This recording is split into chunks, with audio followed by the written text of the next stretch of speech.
Hello, and welcome to our first Learner Variability Office Hours, hosted by the Learner Variability Project here at Digital Promise. My name is Wendy Shao, and I am excited to be able to welcome you all today. And before we get started, I do have a few housekeeping items to address. First, we would love to know who you are and where you are joining us from, so please take a moment to introduce yourself in the chat.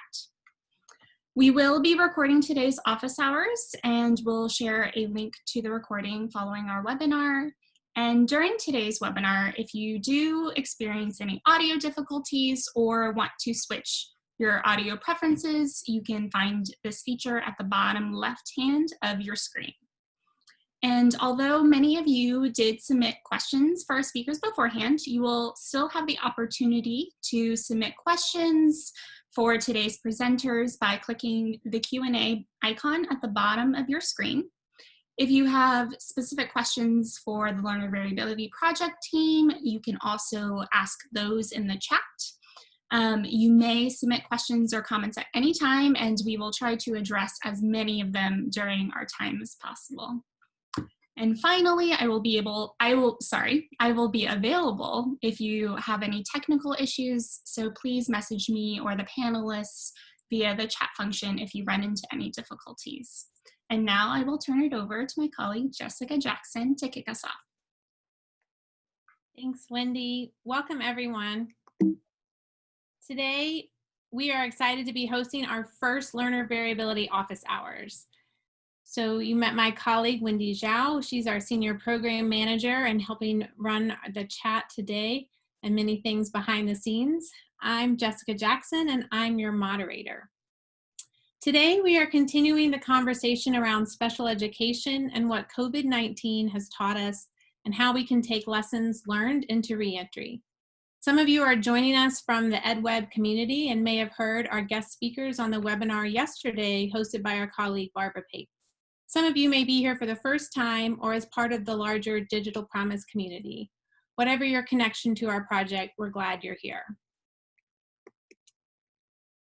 We're going to start with a brief discussion and exploration of our Learner Variability Navigator and how it can be used to help you address learner variability for complex learners. And then we're going to open it up for some Q&A with Anissa Phillip and Megan Gross, two special educators who are extraordinary leaders in the field of special education. And like so many of you, have been pioneers for their organizations and students during these unprecedented times. So let's get started. We want to take a minute to establish a common understanding of learner variability. Learner variability is the recognition that all students have a unique constellation of strengths and deficits across a variety of factors. These strengths and deficits can vary greatly depending on the context and learning environment. This idea is what Todd Rose refers to as the jagged profile in his book, The End of Average. It's very important that we focus on strengths and not just deficits and how those change in any given context. I love this comic, and it was shared in the webinar yesterday, and I think it really highlights an important point, that what is essential for some is good for all. And this is part of the universal design for learning principles that we really think about when we're thinking about how to design lessons for learner variability. And another important point is when we talk about learner variability, we're really talking about a whole child framework. So we're thinking not only about academic content, but also cognition and the different factors like working memory and how those are affected, and also social and emotional learning as well as student background. And so all factors across all of these and the way they interplay are an important part of understanding learner variability. So let's go ahead and jump into the Learner Variability Navigator. This is a free open source tool that has taken, let's see, there we go, the learning sciences research out of journals and into the fingertips, into your fingertips with our learner models. So you can follow along with me at lvp.digitalpromiseglobal.org. We have 6 different learner models that you can choose from. 3 in math from pre-K to 9th grade, and 3 in reading and literacy from pre-K to 12th grade. So we'll start by looking at our math model and going to exploring factors. So here, this is what we call our factor map. And these are factors that research has shown that impact student learning in the different domains that we discussed. As you hover over different factors, you can see how they're connected to other factors across the framework. This is one of the most powerful aspects of our learner models, is really understanding how these factors are connected. If we're thinking about some of the factors that are impacting our students during COVID-19, a lot of them are experiencing adverse experiences. And so you can click on this to learn more about the research behind adverse experiences and how that can impact students, as well as learn more about how those connections to other factors are impacted here by looking at the factor connection wheel. If you scroll down, you can also see our view, measures, and references. And this includes all the research that went into developing this summary page, as well as any measures or assessments that are available for that factor. And we also have a list of research-based strategies that are shown to mitigate potential negative effects of those factors. And so this can really be a powerful tool when we're thinking about our students' needs and how they're impacted by the different experiences they're having during this time. Often what we know, though, is that there are more than one factor at play. And so you can pick strategies by coming to our strategy page that address multiple factors. So as you select factors here, like adverse experience and learning environment, things like emotion, and maybe cognitive flexibility, it will adjust to give you strategies that support all of the factors you've selected. And when you click on these strategies, it will give you a video of what that strategy looks like in action, as well as EdTech products that can support that strategy. So this can be a great way to learn more about different strategies and how they connect to factors, and also to learn about different EdTech products that may be able to help support this. You can also design workspaces to capture all your strategies in one place. This is an example of a workspace that was designed to support learners with disabilities in a distant learning context. So here, strategies were grouped and supported, are grouped in different ways around factors that you may want to support, such as attention and memory supports, as well as reading supports, or math supports and writing. This can be a great tool to share with parents or colleagues who are also working to support students in the distance learning context. To create your own workspace, you go to the Learning Needs Explorer at the top of the screen and select from one of our learning models. You will need to enter an email address so that it can save it. And here, again, you can select certain factors that you're interested in, and then you click Next. And the Learning Needs Explorer will highlight other factors that are connected that you may want to consider. You can choose to add additional factors or not. And now the Learning Needs Explorer suggests strategies. It starts with strategies that improve all of the factors you selected, and then it groups other strategies that you may want to consider that address some of the factors. So you can add these to your workspace by clicking the plus sign. Once you've added these strategies, you can explore this more in the workspace. You can title your workspace and give it a title.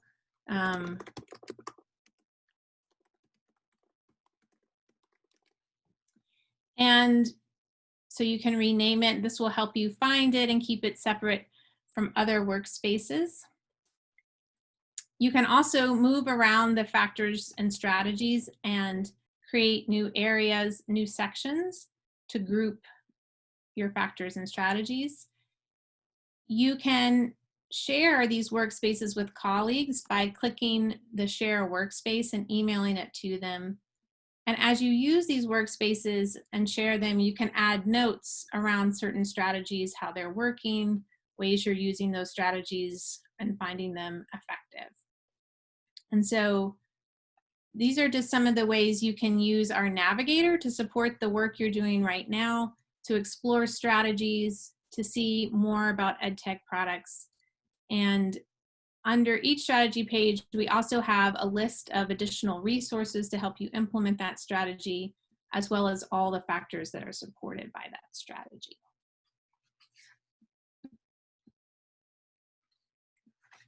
So that was a really fast overview. We'll put a link in the chat that kind of walks you through those steps if you want to go through them at a more relaxed pace. But I wanted to make sure that we had time to get to our Q&A with our speakers today. And so I'm going to stop sharing my screen here. And I want to welcome our two speakers. So we have Anissa Phillips. She is a special education coordinator at the Brooklyn Laboratory Charter School. And she began teaching at Huddle Middle School as a literacy specialist for Expand Ed schools.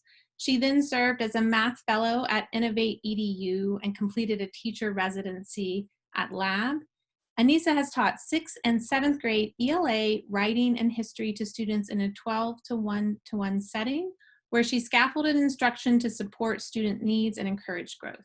She has a BA from John Jay and an MA in education from Relay Graduate School of Education. Hi, everyone. Yeah, thank you, Hi. Anissa. And I also want to welcome Megan Gross. She's a special education teacher and currently a teacher on special assignment in the Poway Unified School District. She has taught and facilitated inclusive education for students with disabilities at both the elementary and secondary level for 13 years. And Megan is the co-author of the Inclusion Toolbox and Para-Educate. She is the 2017 California Teacher of the Year. Thank you, Hi, Megan. thanks for having us. Yeah, I'm so glad you guys could be here. We really enjoyed hearing your thoughts and sharing your experiences on the EdWeb webinar yesterday. And so we just wanted to provide this space and opportunity for folks to ask a little more questions and hear a little bit more about some of your experiences and what it takes, what are some of the bright spots and what we can think about in terms of reentry in the fall.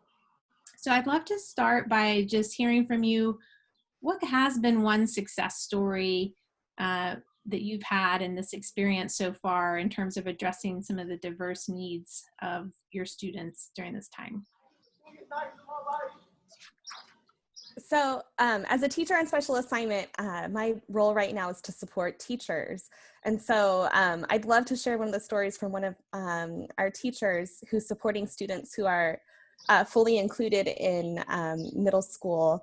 And so she's done this incredible job of making sure that kids have access to what they need. So even though we gave everybody Chromebooks and we made sure they had Wi-Fi and hotspots, technology isn't always the answer. And so she's been making sure that her students get printed packets to kind of go along. They're used to having a tangible object in their hands. And so they've been able to use that. And we've been screencasting with the paper that we're sending home. So that way students can watch a video of what's been read aloud. But I thought like just one of the most kind things she had done was dropped off Legos for her student, because she knew that it wasn't just about the content. It was about all of a sudden being home and isolated from friends, and how could she participate. And so her mom shared that they had actually never tried building Legos before. And so it was like also like this newfound like cool thing that she could do in her free time. So I think connecting with families in really different ways, and ensuring that kids aren't just getting content, but are getting support and interest in what their lives are like right now has been really a bright spot. Oh yeah. But yeah, Anissa, tell us yours. So we had a student who really struggled with communicating in a classroom, just getting his voice across, or feeling very shy when teachers ask questions. And now that we're working remotely, teachers are saying that he's so active in the group chats. He's asking questions, he's engaging his other classmates, he's pushing their thinking, and he's typing it all. And he feels so much more comfortable doing that. So just seeing kids opening up and finding new ways to adapt has also been really, really amazing. Yeah, that's awesome. All right, so our next question comes from one of our participants. Veronica Alexandra is curious about ways to improve online classes since her students are starting to get bored. What are some creative lesson ideas that have engaged your students? So we have been using a variety of platforms. Our teachers love Zoom because they can do breakout rooms, and they've actually been having the students lead those breakout sessions. So that's a little more engaging. And then we also use Nearpods, which also is the same strategy where you can have breakout rooms and have the discussions. One of my teachers in chemistry, I said this yesterday, but she decided to have the kids, since they're home, do kitchen chemistry. So they're actually going into their own kitchen and doing little reactions and little demonstrations using the products that they have at home. So just making it hands-on, making it a little more tangible for them has really been successful.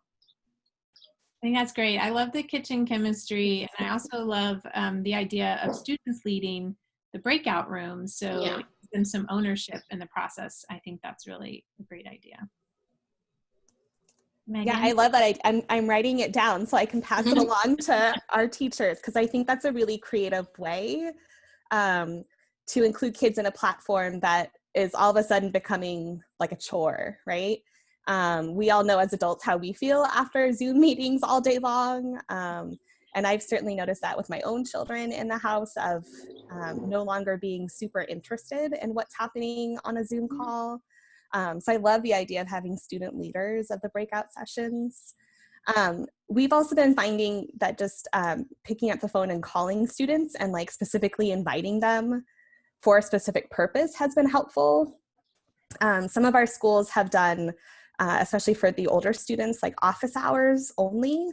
And so if you're a student with a disability or a student who is shy or has anxiety, the idea of going and asking a question, I remember what that was like in college when you were supposed to just go to the professor's office hours and like, what do you do there? How do you navigate that?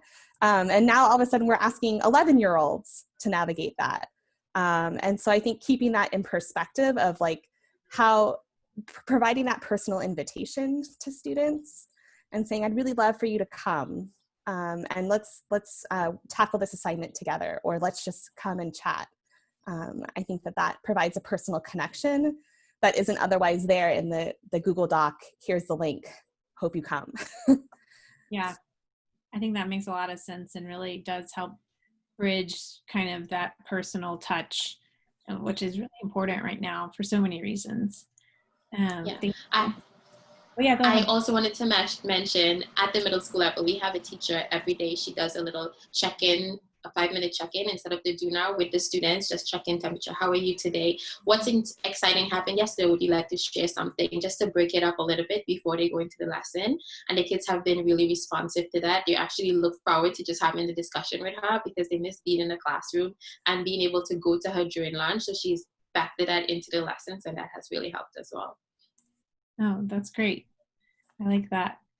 I think having that kind of like SEL kind of moment is really critical for everyone right now, adults and students. So our next question is kind of connecting to how you've seen more participation in IEP meetings. Karen is wondering, how can you assess kids for IEPs in a remote learning setting? This is something that we're trying to figure out. And I think it's probably case by case, right? We know some of our students can participate with us one-on-one in a Zoom, and we can do some assessment of some skills. But some of our students maybe aren't going to be able to do that. And depending on either their skills or their family schedules or what's going on in the home. So I think for us, this is still a really big wondering of what is this going to look like? Yeah. Yeah, same for us. What the teachers have been doing is actually just having one-on-one sessions with the kids. They're still testing for reading comprehension. How are the kids able to analyze the text and looking through how they're answering the questions based on the material they've provided? But again, it's really hard when it comes to like saying, does this child need an IEP? Should we begin an initial? Because right now our CSE, they've told us no testing is being done right now because, you know, they're remote as well. They've been able to do social histories with families. They've been able to call and do those over the phones, but just actually testing students have been a little challenging. Yeah, I think that makes a lot of sense. And we talked a little bit yesterday about IEPs. Can you kind of just share a little more about like what has it taken to make those successful right now? So I actually enjoy our teleconferencing because it's been super engaging. We've had teachers call in on time because when we were in the school, we have to arrange coverage, make sure someone can cover the class, see if they're not on lunch, just to bring everybody together. But now that we're remote, they're just dialing in, conferencing in, and it is so much engagement. Parents are so happy that teachers are being able to come in. Some days I don't really have to do much of the talking because the teachers are leading the way. They're advocating for the students. They're saying, well, you know, when we were in the brick and mortar, this was happening, but now we're remote, this is also happening. So they're really strategizing and really advocating for the students and just celebrating what's been working remotely as compared to what was working while we were in a classroom setting. So that's been very, very amazing. We've had 32 IEP meetings in the past 9 weeks, and all teachers have been present. It's been really, really amazing and just wonderful to see teachers come in and say, Miss Phillips, we got this. Like, we're just going to cover it. It's going to be good. Parents are happy. They're able to, I mean, we did have parent-teacher conferences happen last week, but they're hearing reports before that, and then they're keeping up to date, and it's worked well. I found too, as a parent of a student with an IEP, that being able to do a virtual IEP was a nice way, he's in elementary school, to introduce him to this concept that adults sit in a room and they talk about you and how to best support you. And he's a shy guy, so he doesn't want to sit in that room and have all these adult eyes stare at him. So he, it was actually really interesting because he would pop his head over, nod his head in agreement, and then pop back out of the screen and continue building his Lego. And so I thought that was actually like a really accessible way to start introducing him to, you know, how do we work as a team to support each other? And that sometimes in a face-to-face meeting can be really intimidating for our families too. And are you guys able to work with service providers to provide support to students right now? Or? Yes, at Brooklyn Lab, we've been able to connect our service providers for the most part with our families. They have access to Google Classroom as well, so they're able to use that platform. Some parents have agreed for them to call the house directly or call the student's cell phone so that they can have that communication. It's been working well. There are times when there are difficulties, you know, the student may not be accessible because they're doing work, but they've been able to manage it. Our CSE has also extended the time frame where services can be provided. So that has worked well as well, so that they can reach out to students early in the morning or late in the afternoon just to see what works and how best they can support them. That's great. Yeah, and ours have been doing the same, of reaching out and either scheduling Zoom small group meetings with students or one-on-one sessions.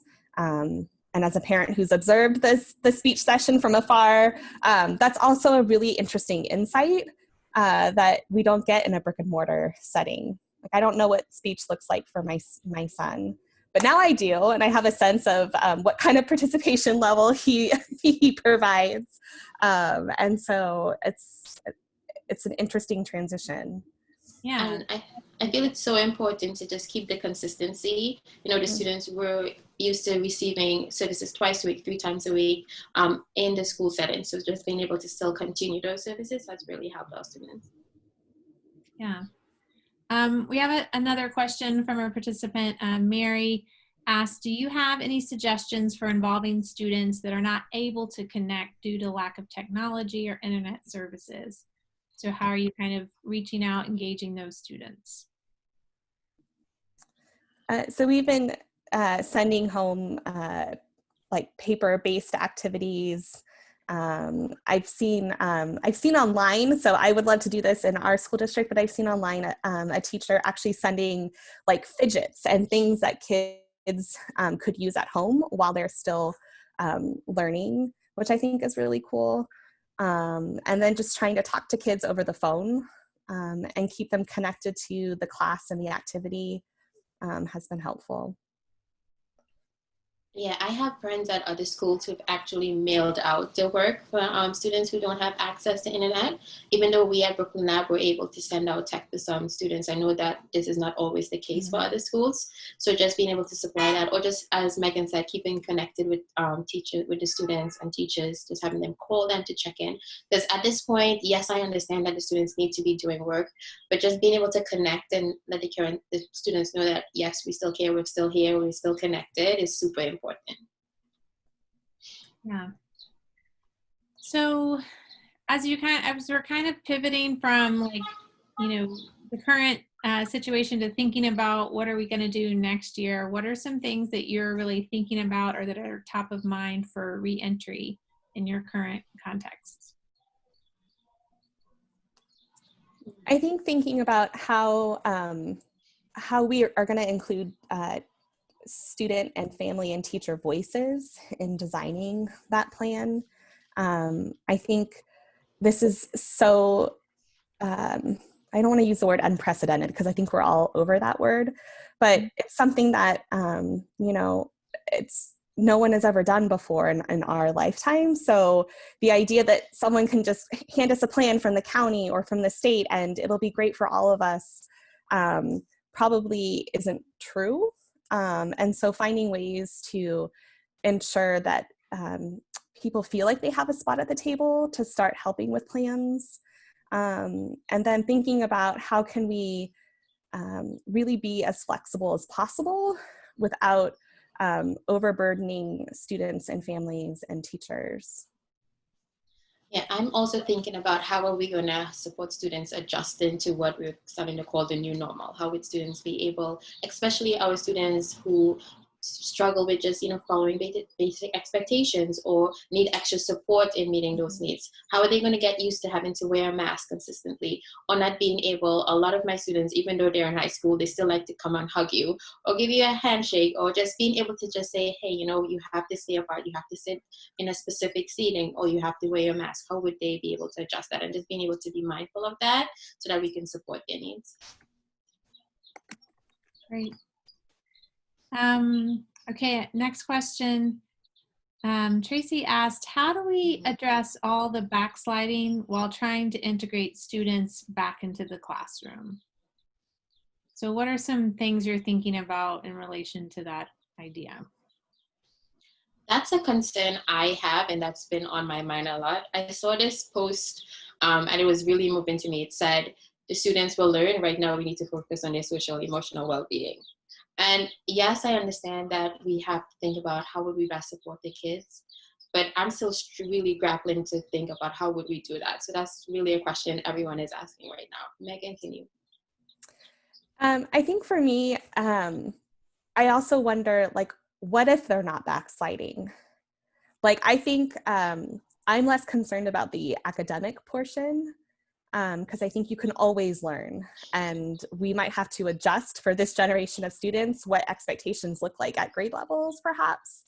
But more of some of our kids will have had 6 months out of a brick and mortar school building, right? And so they've learned to think in this really flexible way, and the expectations from home and school, as we know in just a traditional sense, can sometimes be really different.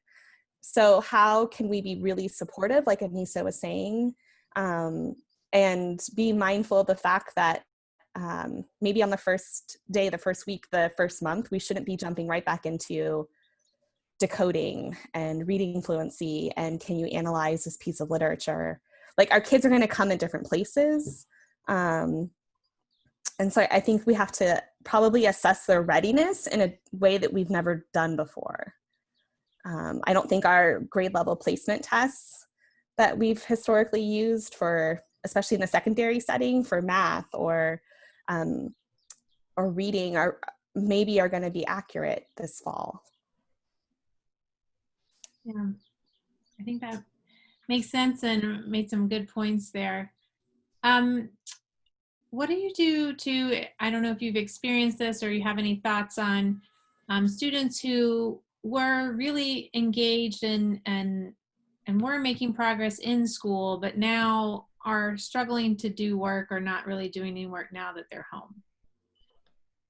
We have had a lot of cases of that at my school, and we've really leveraged our social workers and the dean team, as well as just the partnership with families to keep students engaged. What has really worked, because we use Google Classroom, is that parents are able to sign on and they get to see the progress of the student and what work they're missing. If that's still a struggle and students are still not engaging, the social workers are calling just to check in, just to give some at-risk support if needed. And then the deans had great relationships with the students while we were in the building, so just keeping them connected so they don't feel isolated has also supported. And just for as one example, we had one of our students, he was refusing to do any work. But then when he saw that the social workers, the deans, his mom was checking up on him, he was like, I need to get it together. But sometimes that may not work, but just leveraging your team and seeing what may be working with other teachers can also help. One of our teachers that I work with too has reached out to families of the students who used to really participate in her class and had just dropped off. And one of the things was that she discovered that her kids were just overwhelmed, especially at the secondary setting. You're getting Google Classrooms from 6, 7 teachers. And so trying to navigate which teacher expected what and what the due dates were. And so being able to streamline that. And also, I think helping students prioritize what is the essential assignment for today. Is it writing a response to this question? Is it doing the reading activity? Or is it doing the flip grid to talk to your peers? And I think that's helped increase engagement for students who have otherwise not been so engaged in the classroom. And then, I have my own student at home who flat out told me a couple nights ago, oh, I figured out that none of this matters. I was like, oh gosh. And so he and I just had this frank conversation about it's not about getting a grade in a grade book, that, we expect you in our house to learn. And so helping him understand that in our previous life, he was in the school building from 8 a.m. to 5 p.m. And if I'm asking him to work from 8 a.m. to 10 a.m. right now, he's a pretty lucky kid with plenty of time to play Xbox and, be on the computer. So that's helped a little bit this week and given him some independence too. Yeah, thank you so much. This has been great. We have one last question as we wrap up here. And I think it's so important.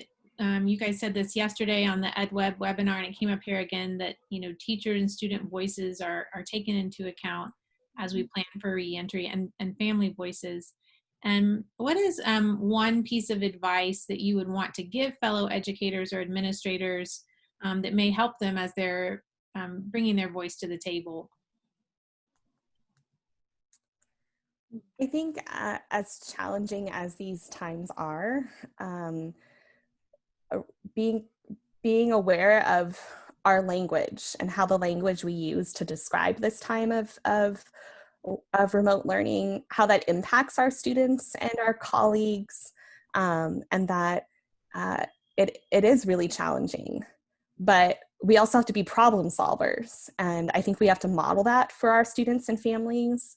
And as teachers, if we're out there every day just saying, oh, this is impossible, this is horrible, it is impossible and it is horrible, but there's also like some really good bright spots. And I worry that sometimes it's really easy to slip into this kind of negative spiral. And as we move into the summer, being able to rest and recharge and really think about what could we do for students and what can we do that doesn't feel so negative.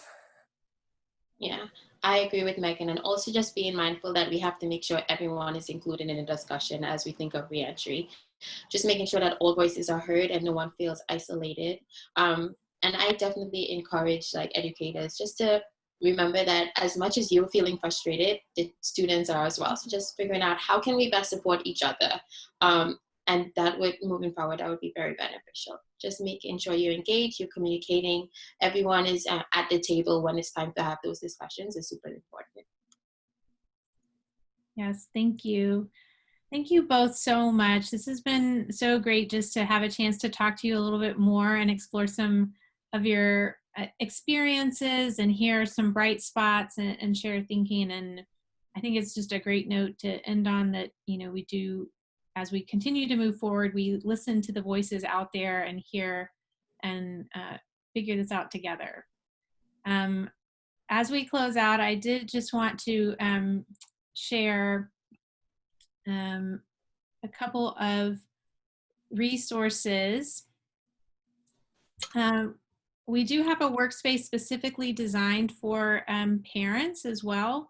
And so as you think about you know, building some of those connections with families, you know, a lot of times they're not as familiar with the, let's see, sorry, here we go. A lot of times they're not as familiar with some of the strategies as we are. And so sharing a workspace that's kind of designed to help them support their child emotionally and foster a growth mindset, to make some goal setting and monitoring, or ways that they can support math through, you know, activities that they're easily to implement at home without a lot of curriculum. Sharing some strategies like these can be helpful as you're working with parents. And we do also just wanted to let everyone know we do have learner variability micro-credentials. So if you're finding yourself with some downtime and interested in learning more about learner variability and ways that you can support your students, you can find our micro-credential stack at microcredentials.digitalpromise.org.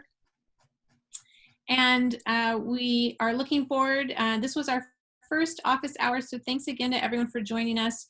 We will host our next office hours following the EdWeb webinar that Barbara Pape will be hosting, and that the next one will be May 27th at 5 p.m. and it is How Are the Children? What Parents and Caregivers Need to Cope with Home-Based Learning. If you have any questions or feedback, we'd love to hear from you. Ways you want to get engaged, we can provide professional learning on our Navigator and ways that it can support the work you're doing. So please feel free to contact us at lvppartners@digitalpromise.org. Thank you so much for joining us, and thanks again to Anissa and Megan. We really appreciate it. Thanks. Thank you. Bye, thank you.